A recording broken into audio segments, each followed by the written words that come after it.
Olles 32 aastat vana ja tegeledes mitme erineva asjaga, panin ma ennast olukorda, kus hakkasin olema alalise pinge all. Alati oli kiire ja tihti ei jõudnud asju õigeks ajaks ära teha. Kuigi enda vanuseks olen oma elu jõudnud ehitada nii, et tänasel päeval ma tegelen ainult nende asjadega, mis mulle meeldivad. Sellegi poolest leidsin ma end olukorras, kus mu lemmikhobid, millest on saanud täna mu töö, ei pakkunud mulle enam rõõmu. Selle asemel, et rõõmustada, et kohe-kohe hakkan ma midagi uut tegema või kirjutama, tuli hoopis uus pinge peale ja nii ma elasingi, kuhugi alati joostes ja kiirustades. Iga päev, iga nädal ja nii aasta ringi. Ükskord ma küsisin ennast, ja kas nüüd see elu hakkabki olema selline kogu aeg või äkki saab sellega ikkagi midagi teha? Mõni aeg tagasi YouTube'is ma kuulasin ühte budamunki, kes ütles järgmist. Te võite kuulata ja kuulata mind, aga midagi teie elus ei muutu hetkeni, kuni te ei hakka rakendama seda, millest ma teile räägin. Ja ma mõtlesin, et tõesti, mis kasu on sellest, kui ma alati saan midagi uut teada, kuid kunagi seda ei kasuta. Mingi tark mees kunagi ütles, et kui me teame, kuidas peab elama ja ise nii ei ela, see tähendab, et me tegelikult ei tea. Kuigi enda arust ma elasin oma elu päris õigesti, siiski mõndasid tähtsaid asju, mida ma teadsin, et peaks tegema igapäevaselt, ma ikka ei teinud. Kõik need mõtiskused viisid mind lõpuks otsuseni, et on aeg proovida seda, millest ma olen nii palju kuulanud, kuid pole kunagi proovinud. See on saatesari, mis juhtub kui 7 päeva jooksul, osa 1. Mis juhtub kui 7 päeva jooksul mediteerida iga päev 10 minutit hommikul ja õhtul. Jah, ma arvasin, et just sellest harjumusest peaks alustama muutma oma elu paremaks. 10 minutit 2 korda päevas. Ei ole ju palju. Need, kes praktiseerivad seda, ütlevad, et nende elu muutus tohutult. Samas, kui see on nii, siis miks peaaegu keegi seda ei tee? Äkki see on lihtsalt selline ilus müüt. Kuid kui ma tahan teada, siis peab proovima ise. Meditatsioonist ma olen palju kuulanud läbi terve oma elu, kuid esimest korda proovisin seda teha peale Robert Sharma raamatu Munk, kes müüs oma Ferrarit. Mõni aeg hiljem sattus mu kätte Kelly McGonigali raamat Tahtejõu instinkt, kus oli kirjas, et teadlased on avastanud, et kui inimene palub oma aju keskenduda, et mediteerida, ta õpetab teda mitte ainult paremini mediteerima, vaid areneb ka terve hulga enesekontrolli oskusi, selliseid nagu tähelepanu, keskendatus ja stressitaluvus. Inimesed, kes regulaarselt mediteerivad, ei ole lihtsalt paremad nimetatud oskustes. Mõne aja pärast nende aju hakkab töötama nagu tõsine tahemasin. Sellistel inimestel tekib ka rohkem hallainet, mis vastutab meie ajus eneseteadvuse eest. Lugedes neid raamatuid ma küll proovisin mediteerida, kuid rohkem uudishimu pärast. Tõsiseks harjumuseks see välja ei kujunenud, kuid praegu on eesmärk just selline, tekitada enda sees uud harjumust.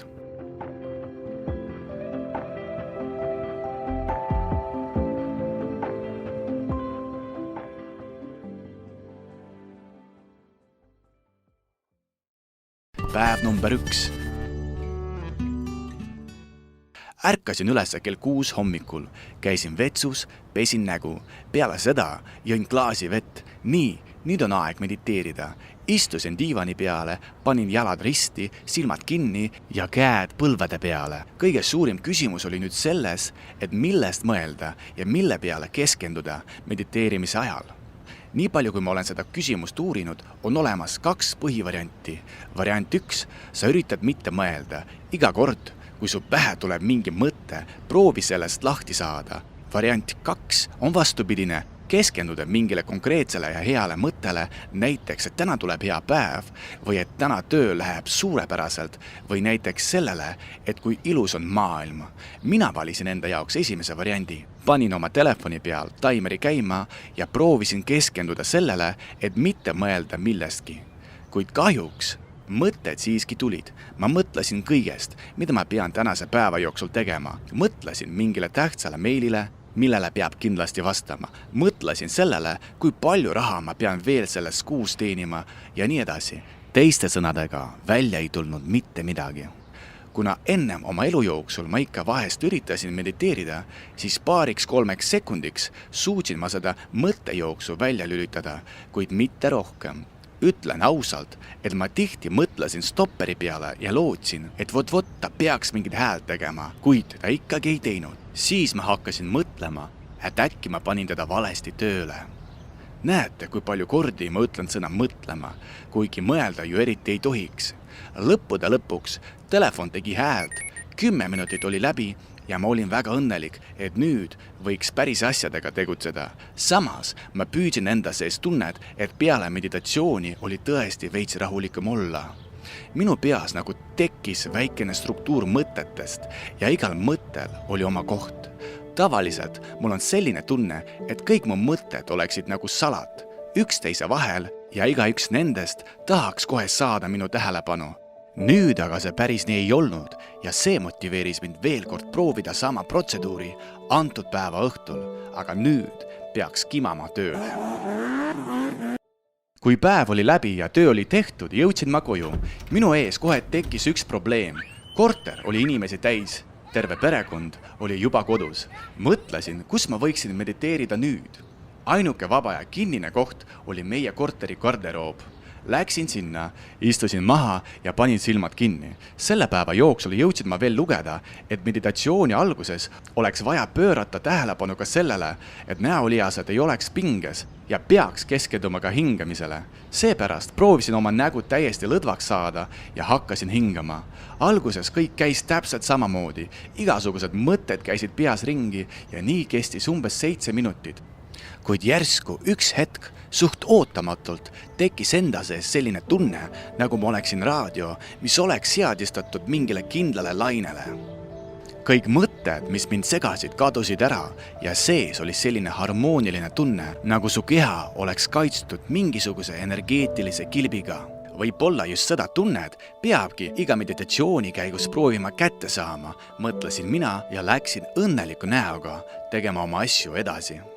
Samal õhtul peale meditatsiooni tegin ma ühte asja, millest pärast kahetsesin. Minu külmikus seisis üks õlu, mida ma ostsin endale jalgpalli EM-i finaaliks ja mida ma polnud tollal päeval jõudnud ära juua. Ma mõtlesin, et peaks tegema nii, et ükski asi ei segaks minu eksperimenti ja jõin seda õlu ära ning veidi aega hiljem läksin magama. Päev number 2. Ärkasin ülesse suht raskelt. Tunne oli nagu tahaks magada edasi. Tõusin ülesse ja jõin klaasi vett, panin taimeri käima ja hakkasin mediteerima. Seekord terve 10 minuti jooksul ei tulnud üldse midagi välja. Keskenduda ei suutnud ning soov oli ainult magada edasi. Sellel hetkel sain ma kindlasti aru, et mingit alkoholi oma eksperimendi ajal. Päeva jooksul see rahutunne, mida ma suutsin enda sees tekitada päev enne, oli kuhugi kadunud ja ma olin päris kuri enda peale, et see pisike areng, mis oli mul esimese päeva jooksul tekkinud, kadus kuhugi ära. Keha sees oli kerge väsimus ning soov õhtul jälle midagi juua, selleks, et lõõgastuda. Ja siin jõudiski minuni üks huvitav tähelepanek. Kui sa oled harjunud võtma pinged maha alkoholiga, siis su keha nõuab seda ka edasi. Kui aga sa võtad pinged maha teistmoodi, näiteks läbi eduka meditatsiooni, siis su keha hakkab nõudma just seda. Seepärast ma teadsin, et õhtul minu sees tuleb võitlus küsimuses, mismoodi endale väikse chilli teha, kas alkoholiga või meditatsiooniga. Õhtu algas, kell oli 23:00. Kõik mu pereliikmed olid juba voodis ja ma alustasin oma uue harjumusega pihta. Ütlen ausalt, et midagi uud võrreldes hommikuprotseduuriga ma ei tundnud. Pea oli mõtteid täis ja nad ei tahtnud kuhugi ära minna. Lisaks sellele kusagil poole peal hakkas valutama selg ja enda sees ma tahtsin, et aeg saaks kiiremini mööda. Kui ta lõppude lõpuks sai otsa, siis ma läksin kohe põranda peale lamama selleks, et selg saaks natuke puhata. Ja siis minu sees juhtus suht üllatav asi. Ma hakkasin nägema hoides silmad kinni erilisi värvilisi pilte ja nägusid, nagu sa vaataksid läbi kaleidoskoopi. Kõik see meenutas mulle suht sarnast pilti, mida kirjeldavad inimesed, kes on proovinud LSD-d. Naljakas, aga mina ainult mediteerisin. Lisaks sellele, esimest korda üle pika aja nägin ma päris huvitavaid unenägusid. Esimene oli selline, et mina koos oma abikaasaga istusime raketi sees, mis kohe-kohe hakkab kosmosesse lendama. Me olime oma istmetes vertikaalselt kinni ja kosmonaudi kostüümid olid seljas. Teine unenägu oli selline, et üks minu intervjuu külalistest, Tarvo Valm, sõitis vikingilaevaga mööda Mustamäe kanti. Päev number 3. Selleks, et püsida oma challenge'iga ühel lainel, pidin ma aeg-ajalt tagasi minu targa munga juurde YouTube'i minema, et otsida inspiratsiooni ja temalt ma kuulasin veel 2 huvitavat mõtted. Mõte number 1 oli järgmine. Ärge võtke eriti alguses meditatsiooni kui midagi meeldivat. Alguses see tuleb raskelt välja, seepärast suhtuge sellesse samamoodi, nagu te käiksite trennis. Tähtis on järjepidevus. Tulemus tuleb hiljem. Mõte number 2 seisnes selles, et tänu meditatsioonile me ei pea otsima inspiratsiooni kusagilt väljaspoolt, vaid me suudame leida seda enda sees. Ja see minu jaoks oli väga tugev mõte. Tihti me kõik otsime toetust, arusaamist või lootust teistelt inimestelt, kirikus, mingil seminaril või isegi kinos. Aga tõde seisneb selles, et varem või hiljem selline inspiratsioon aegub ning me peame otsima jälle midagi võimsat, et panna ennast käima. Meditatsioon aga aitab seda inspiratsiooni leida igapäevaselt ja mitte kusagilt, vaid enda seest.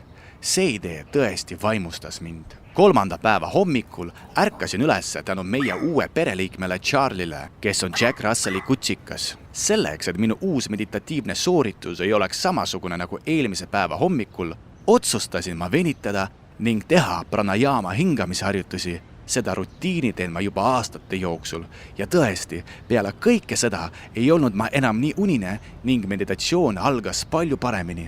Mõtted küll jooksid, kui nad aeg-ajalt kadusid ära ning enda sees tekkis selline mõnus rahu ja vaikus. Ma isegi nagu hakkaksin nägema mingeid abstraktseid ilusaid looduse pilte. Selgena ma ei valutanud ja aeg lendas palju kiiremini kui eelmisel õhtul. Päeva jooksul ma märkasin, et minu toiduvalikud on ka kuidagi muutunud. Kui enne oma väljakutset ma tahtsin süüa pigem sellist rasvastoitu, siis praegu tahtsin süüa midagi, mis oleks kergem ja taimelisem. Ma arvan, et sellel on ka oma põhjendus. Kui me satume stressi alla, siis paljud meist tegelevad selle leevendamisega maitsva, aga mitte kõige tervislikuma toidu abil. Samas, kui stress sinu elus väheneb, siis kaob ka soov niimoodi süüa. Ma arvan, et midagi sarnast juhtus ka minuga. Teiste sõnadega, meditatsioon kindlasti aitab vähendada stressi. Veel üks huvitav tähelepanek seisnes selles, et varem, kui ma näiteks kuhugi sõitsin autoga või niisama kõndisin, pidin ma alati midagi kõrvaklappides kuulama. Kas mingit podcasti, muusikat või raadiot. Nüüd selle asemel ma eelistasin vaikust ning keskendusin rohkem enda meeleolu peale, sellele, kuidas ma tunnen ennast ja milline on hetkel minu tuju. Õhtul meditatsioon algas samamoodi. Istusin maha, panin silmad kinni, mõtted hakkasid kohe ringi jooksma ja kuna lapsed veel ei maganud, siis keskenduda millegile oli eriti keeruline. Üks asi oli aga kindel, hommikune meditatsioon tuleb kergemini välja kui õhtune. Päev number 4. 4. päevaks ma selgitasin enda jaoks 2 isiklikku võitu. Võit number 1. Sõltumatu sellest, kui hästi või halvasti läks mu meditatsioon. Uni oli nüüd alati hea. Ma ei pidanud enam jooma klaasi õlut või veini selleks, et hästi magada. Ennem just kehv uni oli üks põhjustest, miks need alkoholilonksud suhu läksid. Võit number 2. 4. päevaks pole üldse küsimust, kust leida aega. Mediteerimine on nüüd täitsa tavaline asi, nagu vee joomine või vetsus käimine, mis tähendab, et kui me tahame leida aega mingiks uueks tegevuseks, siis tuleb välja, et asi ei ole kinni ajas, vaid meie harjumustes. Enne järjekordset hommikust meditatsiooni lugesin välja, et kui sul tuleb raskus keskendumisega, proovi lugeda 1-50 ja tagasi. Tähendab, iga sissehingamine on 1 number. See ei ole küll ideaalne mediteerimine, aga vähemalt see aitab sinul jooksvatest mõtetest peast lahti saada. Proovisin teha ja suutsin hoida tähelepanu kusagil kuni 30. Pärast hakkasid tulevase päeva tegevused tasapisi pähe koputama. Ise jäin tulemusega rahule, kuna mõnus rahutunne oli enda sees olemas. Päeva jooksul märkasin, et olen rahulikum kui tavaliselt ja ei reageeri asjadele nii impulsiivselt nagu alati. Hakkasin arvama, et võib-olla tänane päev ei ole nii keeruline nagu tavaliselt. Kuid päris nii see ka ei olnud. Tegevust jätkus ning kuna lasteaed oli hetkel kinni, siis lapsed olid igal pool minuga kaasas. Kuid närvipäeva jooksul eriti ei läinud. Päris hea olla, mõtlesin mina. Õhtune meditatsioon jätkas samas vaimus nagu hommikune. Hea uni, alkoholi puudus ja keskendumine hingamisele aitasid taas saada sarnast tunned nagu esimese päeva jooksul. Tekkis feeling, et sa oled seadistatud mingile lainele, sa ei mõelnud minevikust ega tulevikust. Sa olid siin ja praegu. 10 minutit lendasid suht kiiresti, peale mille läksin ma rahulikult magama. Päevad 5, 6 ja 7 meditatsiooni poolest läksid suht sarnaselt nagu kõik eelmised päevad, kuid ma märkasin, et päeva sees olen stabiilselt rahulikum. Olles päris impulsiivne ja spontaanne inimene, nüüd ma tundsin enda sees vaikust ja harmooniat. Alguses ma isegi natuke muretsesin, et ma ei tunne ennast nii nagu tavaliselt, aga sain aru, et asi on just minu uues harjumuses. Just see seisund oligi mul nii vajalik oma eksperimendi alguses. Kui te küsite minult, kas oli meditatsioon väärt seda, et raisata selle peale 20 minutit 7 päeva jooksul, siis ma vastan teile, et kindlasti oli.